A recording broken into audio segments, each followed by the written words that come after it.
Welcome to the first episode of Mind Under Matter. Today we're going to try to fit in all of the coolest and weirdest shit from an entire semester of Psych 101 in 20 minutes. And we're not going to make it, so the second half of the semester will pick up next week.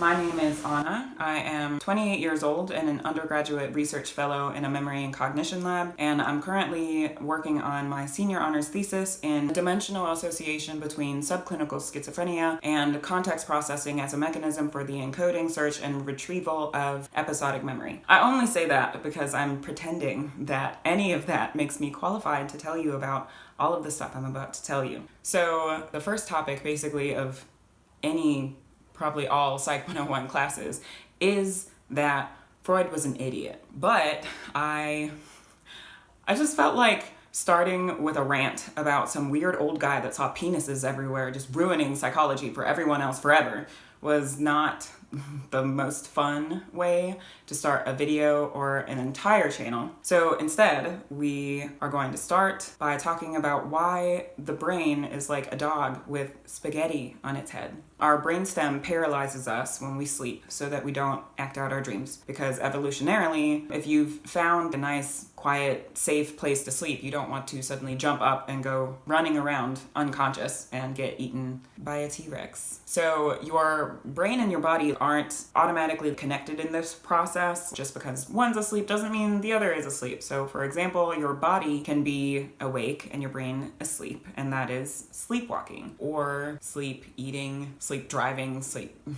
sexing. Or the reverse can happen and your brain is awake and your body is asleep, and that is sleep paralysis. People report that during sleep paralysis, they feel like they were suffocating, they feel like they were being held down, they felt like there was a weight on their chest. Basically, everywhere in the world where people sleep, there are very, very old stories of creatures that come in the night, of dogs and witches and hags. I was actually talking to a coworker once, and she's from Mexico, where the phrase for sleep paralysis is "se me subió el muerto," which literally means a dead body climbed on top of me.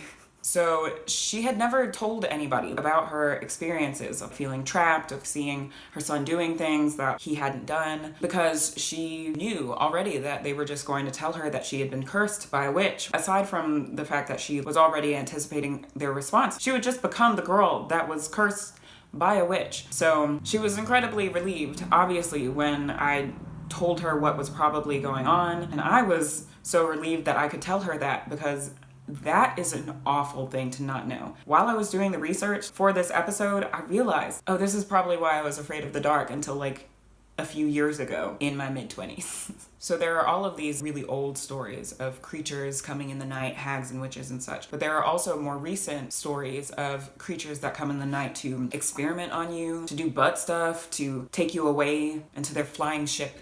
All of these things are related to another common feature of sleep paralysis, which is hallucinations. That's particularly interesting because what is happening is your brain has forgotten to wake up your body. And instead of either realizing its mistake or just owning up to it, it just starts making shit up. It just makes up stories of anything and everything else, of witches and aliens that are the reason that you can't move.